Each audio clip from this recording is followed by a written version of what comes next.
जय महाराष्ट्र सर्वांना। मी सौ रेश्मा तपासे, मनसे राज्य उपाध्यक्ष, रस्ते साधन सुविधा आणि आस्थापना विभाग।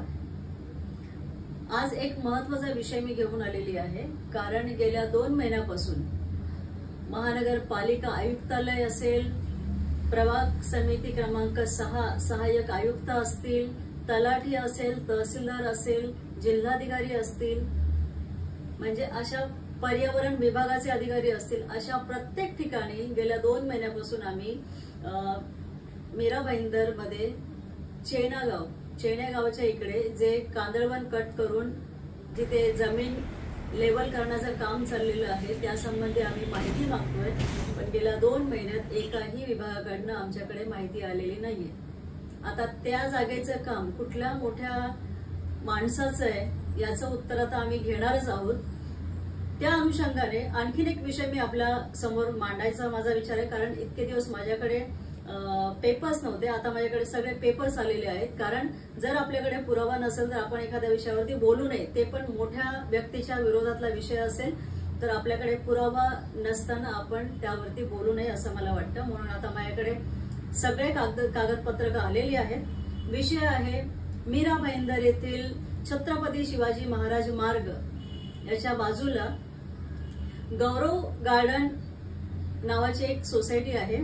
त्या सोसायटीमध्ये जे तळमजले आहेत ते कमर्शियल आहे, तिथे बँका, हॉटेल आणि तिथे आपण ब्लड चेक करतो, एक्सरे वगैरे, ते पल्स डायग्नोस्टिक सेंटर आहे, फर्निचरचं दुकान आहे।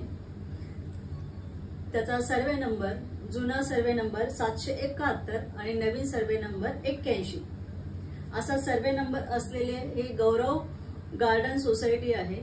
त्या सोसायटीमध्ये विहंग ग्रुपचं एक हॉटेल आहे, जे हॉटेल आता कॅफे हॉलिडे या नावाने गेल्या वर्षीच त्याचं उद्घाटन झालेलं आहे।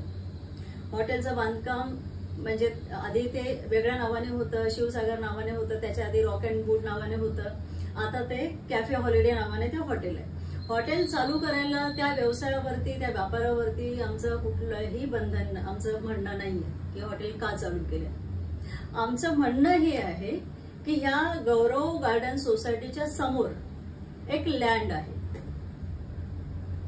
जी अगदी छत्रपती शिवाजी महाराज मार्ग याला लागून असलेली ती लँड आहे। आणि ही लँड कलेक्टर लँड होती, कलेक्टर लँड आहे आणि कोणाचंच तिकडे लक्ष नाहीये। त्यामुळे तिथे फर्निचरचं दुकान आहे, त्यांनीही त्या रस्त्याला लाईट वगैरे करून असं वाटतं की त्या सोसायटीची जागा आहे। अशाच प्रकारे हे विहंग ग्रुपचं जे हॉटेल आहे कॅफे हॉलिडे, ह्या हॉटेल मालकांनी काय केलंय की त्या हॉटेलच्या बाहेर जी कलेक्टर लँड होती त्या लँडवरती बांधकाम करून वरती पत्र्याचं शेड करून ते हॉटेल तिकडे चालू केलेलं आहे। म्हणजे ते हॉटेल कलेक्टर लँड पूर्ण त्यांनी कव्हर केलेली आहे ते हॉटेलच्या समोरची, आणि त्या लँडवरती हे हॉटेल चालू आहे। बरं, त्याच जागेसाठी आत्ताचे परिवहन मंत्री आणि ओळा माजिवडा मतदारसंघातून निवडून आले आमदार, हे 2012 मध्ये सुद्धा याच विभागातून आमदार म्हणून निवडून आलेले होते आणि त्यांचं याच जागेसाठी हे पत्रक तुम्ही बघू शकता।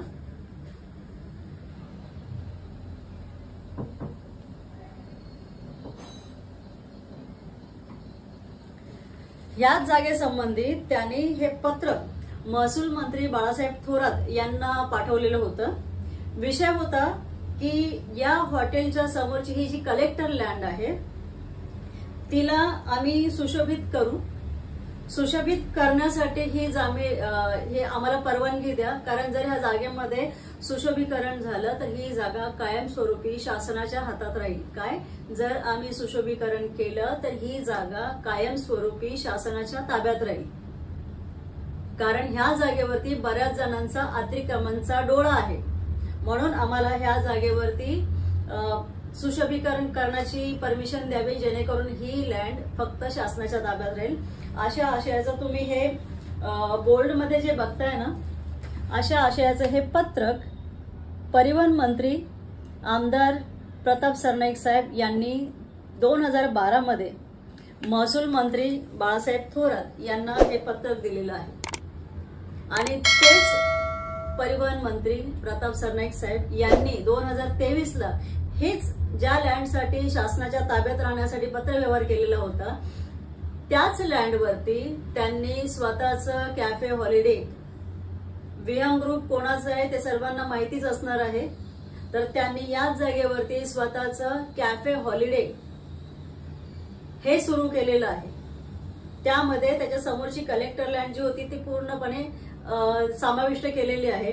बरं, विषय असा आहे की ह्या कॅफे हॉलिडेच्या जर तुम्ही उजव्या बाजूला बघितलं तर तुंगा हॉस्पिटल आहे, जिथे मोठं मीरा भाईंदरचं हॉस्पिटल आहे, जिथे सगळ्या प्रकारचे पेशंट्स येतात. आणि त्याच्या डाव्या बाजूला जर तुम्ही बघितलं तर पल्स डायग्नोस्टिक सेंटर आहे, जिथे अत्यावश्यक अवस्थेतले पेशंट सुद्धा तिथे काही ना काही रिपोर्ट करण्यासाठी येतात. बऱ्याच अँब्युलन्स लागलेले असतात. असं दोन्ही बाजूला, उजव्या आणि डाव्या बाजूला, एक बाजूला हॉस्पिटल, एक बाजूला डायग्नोस्टिक सेंटर आहे आणि मधोमध कॅफे हॉलिडे. बरं, हे हॉटेल कॅफे हॉलिडे अशा नावाने आहे, पण ह्या हॉटेलमध्ये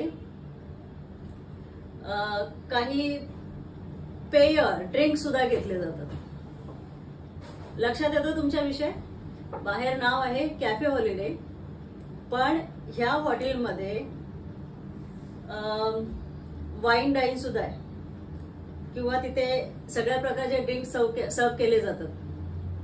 म्हणजे तुम्ही परवानगी घेता एका हॉटेलची आणि आतमध्ये तुमचं दुसरंच चाललेलं असतं.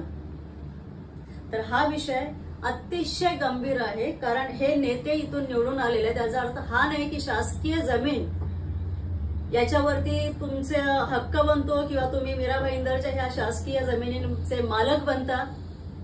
कारण असा बराच विषय मी कमिशनर जे आत्ताचे आयुक्त आहेत राधा विनोद शर्मा यांच्याकडे गेल्या 2 महिन्यापासून फॉलोअप करते.